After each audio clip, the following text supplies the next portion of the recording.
กดแล้วครับตอนนั้น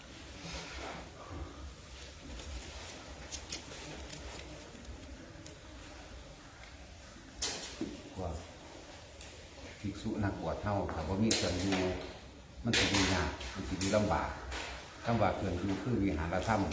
เอากรรมฐานอันใดอันหนึ่งเป็นเครื่องอยู่พวกเข้าใส่วิธีการจับลมหายใจและทำเกิดอุณาโลมด้วยการทรงฌานภิกษุนักบวชทั้งหลายต้องอยู่ต้องมีวิหารธรรมเองทรงฌานหรือว่าทรงฌานว่าเพิ่นสิมาถวายกับข้าวอาหารและสารเฮานี่อยู่ในลมหายใจกับอาการปิติที่เกิดระหว่างการหลับการทอดสายตาคือกันกับทอดสายตาลงมาเบิ่งปลายจมูกเจ้าของเองนั่นก็อยู่จังสิมันก็อยู่สุขอยู่สบายดีกันตัวมันบ่ได้เดี๋ยวบางพุ่นเดี๋ยวบางพี่แต่เฮาเป็นว่าจับจุดอุณาโลมหรือทรงฌานเครื่องอยู่เลยจิตใจคือความคิดมันก็บ่ฟุ้งซ่านไปหาผู้ไปหาพี่เรื่องพุ่นเรื่องพี่บ่แนมพุ่นบ่แนมพี่เลยคือการควบคุมอารมณ์ให้มันเป็นกุศลหรือทรงฌานเองคือภิกษุนักบวชทั้งหลายควรกระทำที่หลังจากที่รับอาหารเสร็จไปเรียบร้อยคือว่าจะอยู่ในฌานที่เก่าทรงฌานอยู่จังสันก็ต้องไปอีหยังกับมันมีฌานไปในขณะที่ว่าหลังจากให้พรแล้วมีการพิจารณาซื้ออาหารแต่ส่วนมากหลักของเฮาคือทรงฌานอยู่ในขณะที่พระเจ้าอรหังสัมมาสัมพุทโธภควาคือทำการไหว้พระนอบน้อมยังเรียบร้อยในขณะนั้นให้ฝึกจิตเจ้าของเองว่าผู้ใดสิมีความตั้งมั่นยังข้าเจ้าว่าอรหังสัมมาสัมพุทโธภควาข้าเจ้าว่าจนว่าถึงนัมมัตตุพุทธนังนัมมัตตุโพธิญาณไล่ไป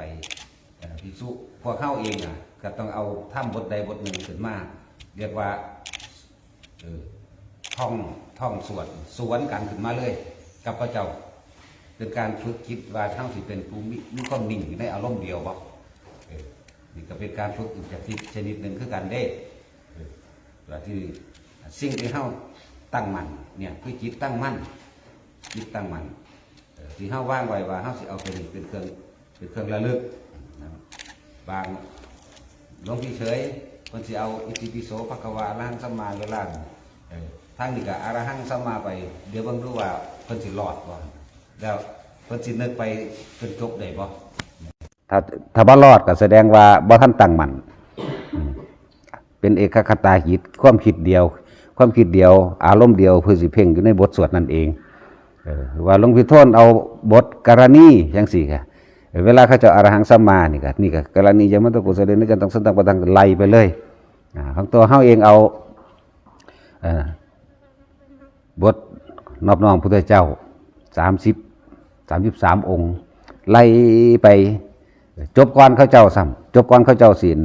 นมัตถุพุทธนังซะด้วยซ้ำไปจบก่อนอีกเนี่ยนี่เอิ้นว่าเป็นเอกคตากิจเอกคตารมณ์แต่ว่าอย่าลืมอารมณ์อาการปิติที่มันเกิดขึ้นในระหว่างร่างกายนั่นเองมันก็มีอยู่นี่จุดอุณาโลมของเฮาเกิดตลอดเวลาเขาอรหังสัมมาเฮากับนะโมเมสัพพุทธานังอุปนานังมหิเสนังนะโมพุทธสิกินัตตสัมมาสัมพุทโธปะโมนะโมพุทธปุราณติปังกโรหันตสัมมาสัมพุทโธนะโมพุทธโมลิมิงรัตนโมริหันตสัมมาสัมพุทโธนะโมพุทธปุสารันตสัมมาสัมพุทโธเนี่ยไล่ไปจนหอดโคตโมศิลสานามามีนะโมตุพุทธนังนะโมตุโพธิญานี่คือการฝึกให้มันจิตเป็นความคิดเดียวนั่นเองฝึกความคิดเดียวจบก่อนนั่นพวกเจ้าสิว่าอีกบทที่2ขึ้นมาอีกบทกรณีจบอีกคนละบทที่3อีกบทมงกุฎพระพุทธเจ้ามั่งไล่ไปเป็นทั้งสั้นนี่คือที่เหตุอยู่ประจำเป็นการฝึกความตั้งมั่นของความคิดเดียวอารมณ์เดียวเอกคตากิจเอกคตารมณ์ตั้งไปแบบนี้ หลังจากพิจารณาอาหารเสร็จเรียบร้อยนะผู้ใดทรงฌานอันใดได้สูงสุดก็ให้เอาอันนั้นนะต้องทรงฌานให้สูงสุดแล้วอุทิศบุญที่เจ้าของมีอยู่กุศลผลบุญใดที่ข้าพเจ้านี่กระทำมาแล้วตั้งแต่อดีต จนถึงปัจจุบันณขณะนี้มีผลแห่งทานเป็นกุศลอันกรรมดีเป็นต้นขออุทิศให้แด่สรรพสัตว์ทั้งหลายไม่มีที่สุดไม่มีประมาณทุกหมู่เหล่าบรรดามีและกุศลและกรรมดีที่ข้าพเจ้าทำทั้งหมดนี้จงถึงแด่ญาติธรรมทั้งหมดที่มาณสถานที่แห่งนี้นี่คือการทั้งอุทิศบุญทั้งแผ่เมตตาทั้งยังกว่าไปนี่แหละนี่คือการปกติที่เฮาเฮ็ดอยู่แล้วเป็นปกติของเฮาเองบ่แม่นนั่งรับตาซื่อๆดิบ่แม่นนั่งรับตาซื่อๆหลังจากนั้นออกมาแล้วหลังจากทั้งอุทิศบุญอุทิศกุศลกรรมดีหรือการแผ่เมตตานั่นเองแผ่เมตตามันเป็นอย่างมันจึงมีผลมากในการแผ่เมตตาเพราะว่าเฮาสงสารมีผลมากมันสิออกจากระหว่างจุดหน้าผากเฮานี่เปรียบดุลดังไข่กับว่าเฮาอยู่ในระหว่างความเบื้องว่างอันหนึ่งเบื้องว่างอันหนึ่งระหว่างทำกลางของอากาศเบื้องว่างมันสิเกิดเอาเองดอกอันโลกกระถาดต่างๆนับประมาณบ่ได้นะมันสิเกิดเอาเองแล้วเฮาก็แผ่ออกไปจากจุดกลางหน้าผากเฮาเองมันจะเป็นของมันจังสั่นเพราะว่าเฮ็ดเป็นปกติมันก็เลยชินพวกเฮาอาจจะบ่ทันได้เป็นปกติมันเลยบ่ทันได้ชินอาจสิเข้าใจยากๆอยู่มันแม่นหยังเป็นแบบใดนะนั่นแหละจังว่าเวลาเฮาแผ่ผลบุญกุศลหรือว่าแผ่เมตตานั่นแหละออกไปมันสิมีผลมากกว่ากันว่ามันเป็นเอกคตากิจเอกคตาลมมันเป็นอารมณ์เดียวที่แผ่ออกไปหรือบุญกุศลทั้งหลายที่คนแต่ละคนที่มาร่วมทำณสถานที่แห่งนี้เฮาก็อาศัยอนุภาพพระตถาคตเจ้านี่คำว่าสิทธิกิจจังสิทธิกัมมังสิทธิการิยตถาคโตนี่ความสำเร็จอันใดที่เกิดขึ้นในการกระทำของท่านทั้งหลายข้าพเจ้าขอเป็นตัวแทนแห่งองค์พระศาสดาเนี่ยสิทธิกิจจังสิทธิกัมมังสิทธิการิยะสำเร็จผลดุจดังว่าพระศาสดาผู้เป็นตถาคตเจ้าทำเองนะคำว่าสิทธิการิยะนี่คือตัวแทนนะจึงว่าแผ่ออกไปวันนี้ผู้ใดมันเห็นใดมันก็เห็นนั่นแต่ว่าในความนี่ก็บอกว่ายืนยันกับไผ่เด้บ่ยืนยันบ่ตัดสินกับไผ่ใดๆทั้งสิ้นบอกตลอดอันนี้จังสิเฮ็ดไปจังสั่นนี่คือเป็นปกติหลังจากเปิดบาตรออกมาแล้วพึบนี่ก็พิจารณาอาหารอีกที่หนึ่งแต่ว่าพิจารณาเป็นภาษาไทยได้ว่านี่ร่างกายอันนี้มันก็อยู่ได้เพราะว่าอาหารนี่ก็ว่าไปพิจารณาไปคนเฮากินผู้อื่นได้มาเป็นเนื้อหนังเจ้าของเนาะแม่นว่าพวกเจ้าว่าอาศัยผู้อื่นได้นี่สัตว์ทั้งหลายที่เวียนว่ายแต่เกิดเพราะว่าความเห็นแก่ตัวน้อนี่คิดเข้าไปในบาตรนั่นแหละเห็นอันนี้ก็เรียกว่าปลาดุกอันนี้ก็เรียกว่าไก่อันนี้ก็เรียกว่าสิ่งนั้นสุดท้ายแล้วก็นำเข้ามาเป็นเนื้อหนังมังสาแห่งตนเนี่ยเพราะทุกคนทั้งหลายแหละเนี่ยติดอยู่ในราคะก็คือความยินดีพอใจตัวเดียวความยินดีพอใจตัวเดียวนี่มาหลัดสันลงว่าความเห็นแก่ตัวฆ่าคนก็ได้ลักของก็ได้ประพฤติผิดในกามก็ได้ความเห็นแก่ตัวทั้งหลายเนี่ยโกหกกี่ตัวให้ผู้ใดเสียชีวิตหรือทรัพย์สินก็ได้กินเหล้าเมายาก็ได้เนี่ยทั้งหลายแล้วนี่เนาะนี่คิดไปในนี่เอง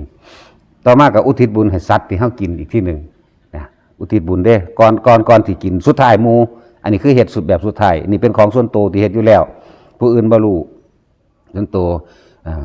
บุญกุศลและกรรมดีเนี่ยที่ข้าพเจ้าบำเพ็ญมาแล้วตั้งแต่อดีตจนถึงปัจจุบันขอบุญกุศลและกรรมดีของข้าพเจ้านี่จงถึงแด่สัตว์ทั้งหลายที่ข้าพเจ้าได้กินเป็นอาหารเนี่ยตลอดทั้งได้ทำลายทำให้ชีวิตตกหล่นและเสียหายทั้งที่ตั้งใจและไม่ได้ตั้งใจขอท่านทั้งหลายเหล่านี้นะจงได้รับส่วนบุญและจงมีความสุขเถิดนี่เป็นทั้งสี่แล้วก็แพ้อีกที่หนึ่งได้วันนี้ท่านด้วยกุศลกรรมดีของข้าพเจ้านี่นะ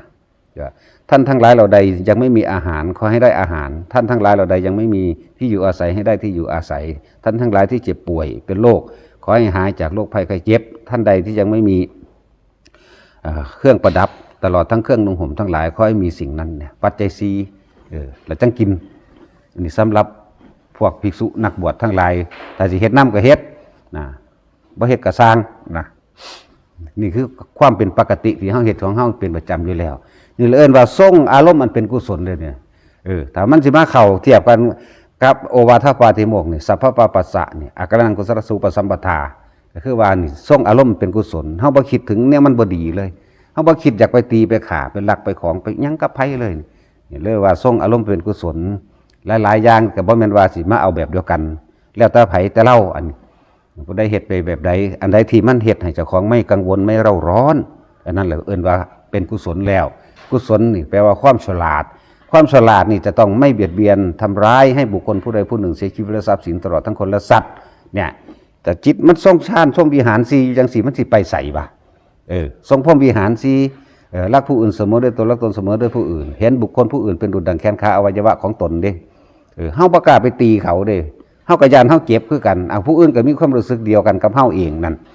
อีหยังมีความน่าสิซอยเหลือได้ในด้านวัตถุในด้านการแนะนำในด้านวิชาการอีหยังก็แล้วแต่ก็ซอยไปตามนั้นเวลาผู้อื่นได้ดีมาวัดนั้นวัดนี้เขาได้กฐินผ้าป่ายอดเท่านั้นเท่านี้เฮาบ่เคยอิจฉามีแต่ความดีใจนำแม่นสิบ่ยกมือสาธุก็สร้างความปลื้มจิตขึ้นมาเองเป็นอิ่มเอิบขึ้นมาเองเลยนะวัดนั้นวัดนั้นเฮ็ดนั้นเฮ็ดนี่หรือว่าเขาเจ้ามีการสอนกรรมฐานวัดนั้นวัดนั้นจังซี่เกิดความปลื้มความอิ่มขึ้นมานำเขาเจ้าเด้นั่นแหละจังหวะนี้เมตตากรุณามุตาอุเบกขามันบ่แม่นคำเว้าแต่ว่ามันเป็นออกจากความรู้สึกจริงของมันเลยมันสิเป็นแบบนี้แล้วคำว่าอุเบกขานี่เป็นจังไดอารมณ์ความรู้สึกของเฮานั่น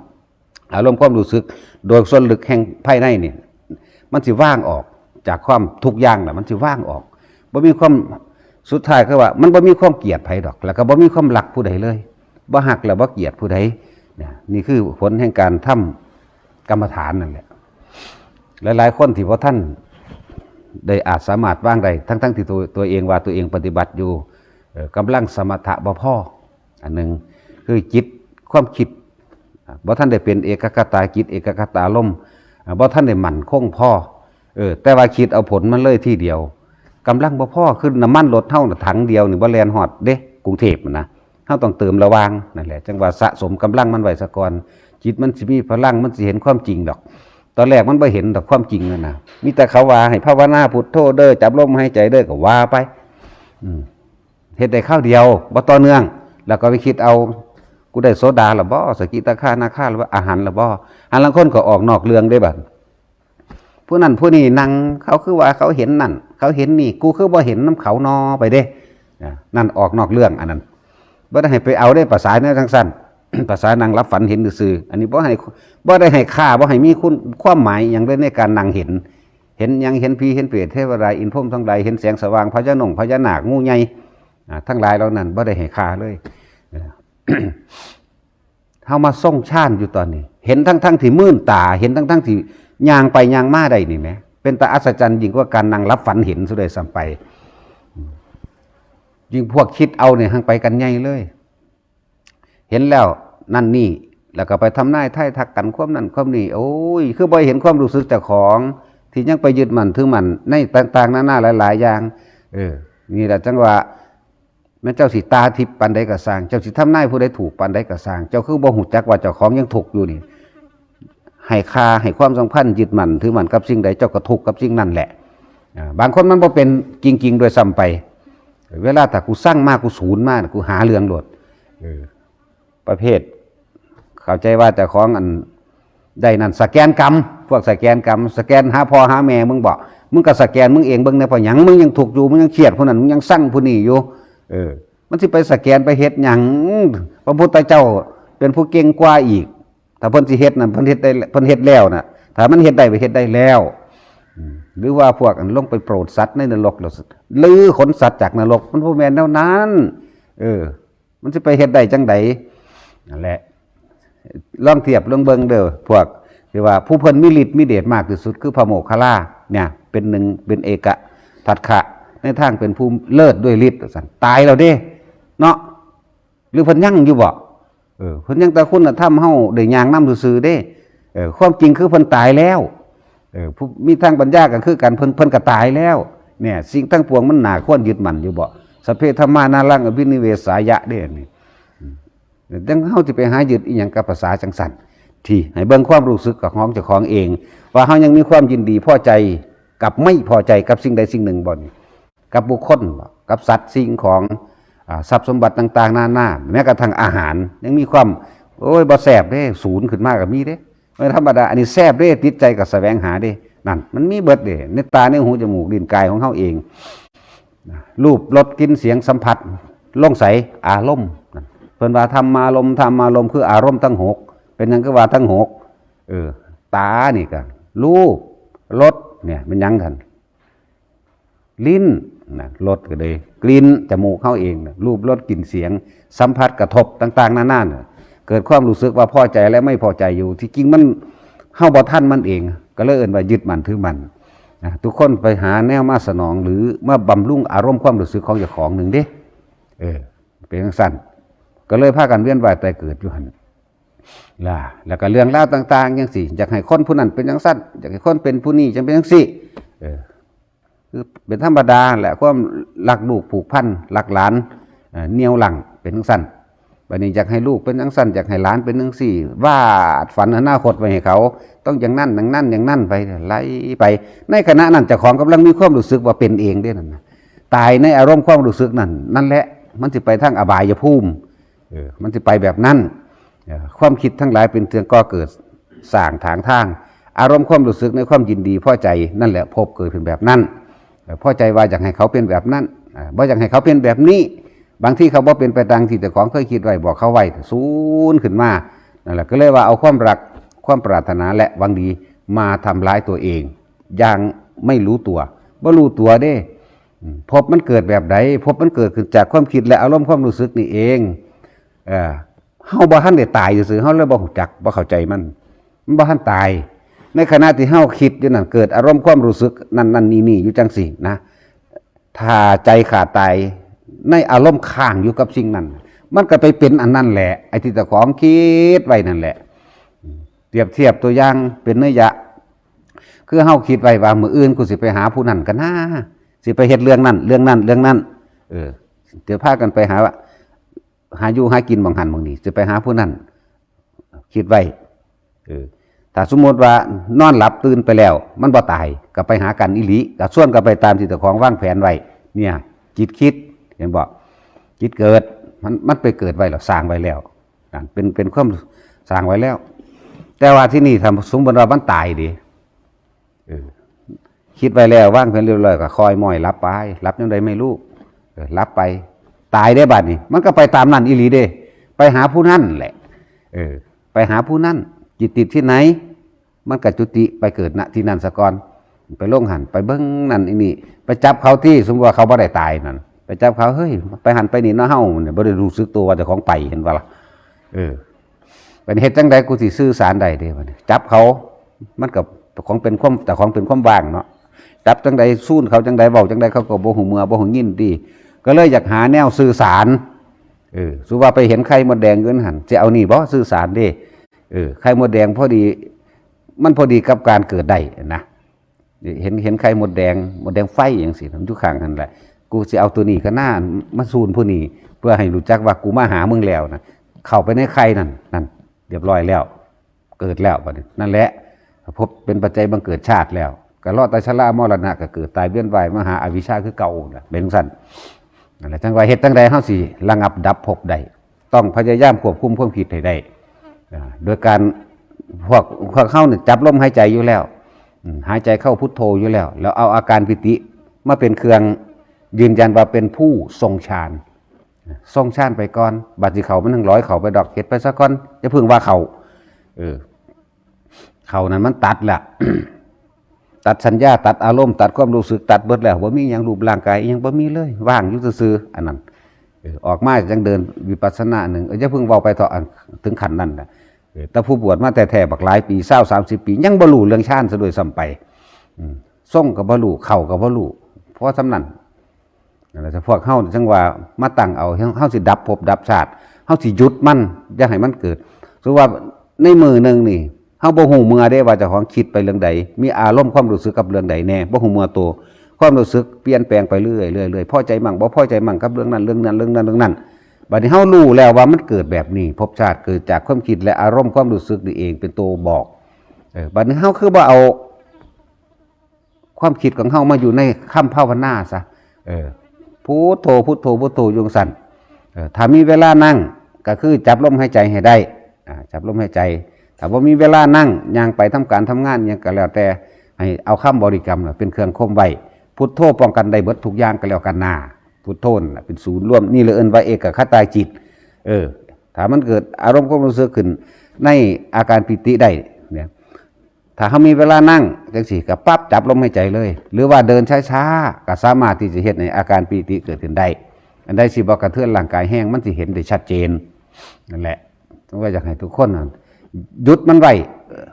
เอาหินทับมันไว้หินคือยังหินคือพุทโธ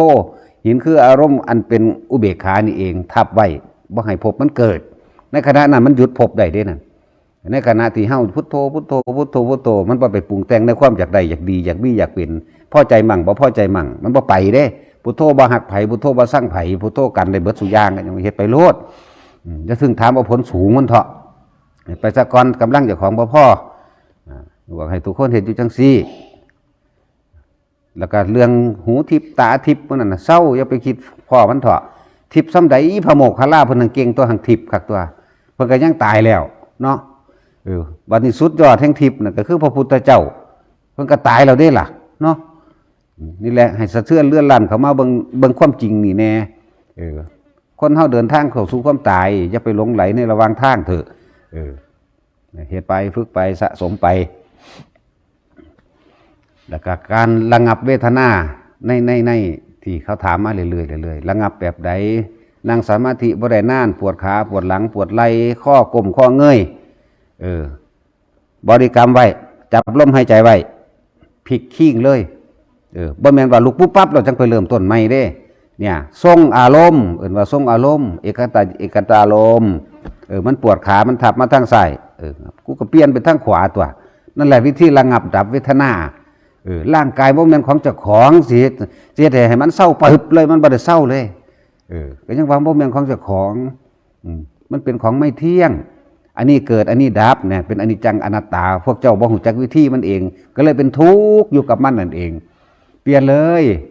กิเลสบ่ได้ว่าสิมาตัดขาดโดยวิธีการทรมานกายเด้พุทธเจ้าเห็นมาก่อนเหรอเด้นั่งจนว่าจอยจนว่าผอมกั้นลมหายใจจนว่าสลบไปโอดเข้าก็จนว่าสลบไปคือกันเพิ่นบ่ได้บรรลุภาวะอิริยาบถเด้ล่ะบรรลุภาวะใจตัวหากล่ะเห็นบ่ล่ะอ้วนพี่หมีมั่นขึ้นมาพุ่นเด้ล่ะเพิ่นจังบรรลุบัดจังมานั่งจับลมหายใจเข้าเมื่อจับลมหายใจเข้าแล้วสติหรือว่าคำว่าสมาธิของเพิ่นก็ตั้งมั่นขึ้นมาแล้วก็มีเครื่องก่อกวนอุปกิเลส16อย่างหรือว่าอุปจารสมาธิเครื่องก่อกวนทั้งหลายบ่ให้จิตตั้งมั่นในความสงบอันเป็นอุเบกขามันก็เกิดขึ้นแต่ว่าเพิ่นตั้งมั่นเพิ่นบ่ส่งความคิดออกไปในสิ่งที่เห็นที่ได้ยินได้ฟังเลยพวกม่านทั้งหลายก็แสดงยิ่งธนูหอกเหลาปืนไฟฝนไฟหาฝนหยังซัดผู้อย่างปางมาเพิ่นบ่คิดอีหยังเลยนั่นน่ะเพิ่นเห็นอยู่นั่นแหละมันก็สงบตัวมันก็ตั้งมั่นมันก็เป็นอุเบกขาอารมณ์ความรู้สึกบ่มีในความหวาดหวั่นคันครามบ่มีมันก็จบอยู่หันนึงเปรียบเทียบตัวอย่างอันนึงแต่ว่าหลายๆคนเพราะแต่งอกแงกนิดหน่อยตื่นยานโหลดแค่ขนลุกรู้สึกกับผีโหลดล่ะหรือเห็นแสงสว่างวับแวบอันนึงโอ้ยภาวนาสว่างจ้าบักใหญ่ว่าซั่นบ่แม่นแบบนั้นดอกมันบ่จ้าแบบนั้นดอกอันนั้นเป็นของพิบแพบๆส่วนหนึ่งเลยที่สอนหลอดไฟแต่มันนั้นถ้าจะเข้าสู่อัปปนาสมาธิหรือฌานสี่จริงๆแล้วบ่มีหยังเลยพุ่นล่ะนะแต่ว่าเฮ็ดไปเรื่อยๆค่อยๆก้าวไปทีละขั้นเอาตราบใดที่เฮายังเดินทางอยู่นั่นน่ะแต่ว่าจะแวะเด้เมื่อเดินทางไปแล้วมันต้องถึงสักวันแหละเฮ็ดไปสะสมไปกำลังสมาธิกำลังสมถะบ่พอเมื่อกำลังสมาธิและสมถะบ่พอวิปัสสนาแม้นสิคิดได้ทุกคนคิดได้เบิดนั่นแหละแต่ว่ามันบ่ลงใจมันบ่ขาดออกจากความรู้สึกในอนิจจังทุกขังอนัตตาผู้ใดเกิดมาตายแมงเบิดล่ะว่ะแต่ว่าเจ้าของขันย่านอยู่ดีนะเนี่ยแต่ของยังมีความรู้สึกหวาดหวั่นคันข้ามอยู่นี่ถ้าลงตายอีหลีมันบ่ได้ย่านหยังเด้แต่ว่าหังบ่ได้เห็นว่าสิไปเฮ็ดให้มันตายหรือว่าไปเฮ็ดให้มันเจ็บปวดอีหยังเด้มันบ่ย่านดอกตายลงลึกลงแล้วตึ๊บบ่มีหยังนั่นแหละเอาตัวนี้วัดอีกนี่ทุกอย่างเอาความรู้สึกอาสวะก็คืออารมณ์อันคล้องอยู่เกี่ยวอยู่ในสิ่งที่สมควรทิ้งแต่ไม่ทิ้งไป